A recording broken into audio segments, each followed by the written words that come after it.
Chutney recipe தான் பார்ப்போம். ஒரு வானலியில் 1 ஸ்பூன் நல்லெண்ணெய், 10 பூண்டு பல் நல்லா வதங்கட்டும். வதங்கினதுக்கப்புறம் 20 சின்ன வெங்காயம், 15 காஞ்ச மிளகாய் சேர்த்து நல்லா வதக்கிக்கிங்க.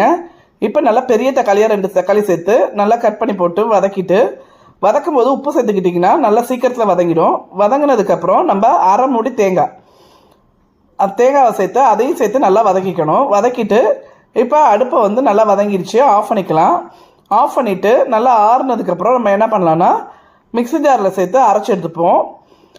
இப்போ அதே வானலியில் 2 ஸ்பூன் நல்லெண்ணெய் சேர்த்துட்டு எண்ணெய் நல்லா காயட்டும். பாருங்கள், நல்லா அரைச்சி எடுத்தாச்சு பாருங்கள். இப்போ வந்து எண்ணெய் காய்ஞ்சிருச்சு. நம்ம வந்து கொஞ்சமாக கடுகு, உளுத்தம்பருப்பு வந்து நான் கொஞ்சம் அதிகமாக தான் சேர்த்துருக்கேன். நல்லா பொரிஞ்சு வரட்டும். பொரிஞ்சு வந்ததுக்கப்புறம் கொஞ்சமாக கருவேப்பிலை சேர்த்து ஆஃப் பண்ணிக்கலாம். நல்லா வதக்கியாச்சு நம்ம, அதனால் திரும்ப கொதிக்க விடணும்னு அவசியம் இல்லை. ஆஃப் பண்ணி நம்ம அரைச்சி வச்ச விழுது அதில் சேர்த்து சாப்பிட்டிங்கன்னா இந்த சட்னி வந்து இட்லி தோசையோட ரொம்ப சூப்பராக இருக்கும். ட்ரை பண்ணி பாருங்கள்.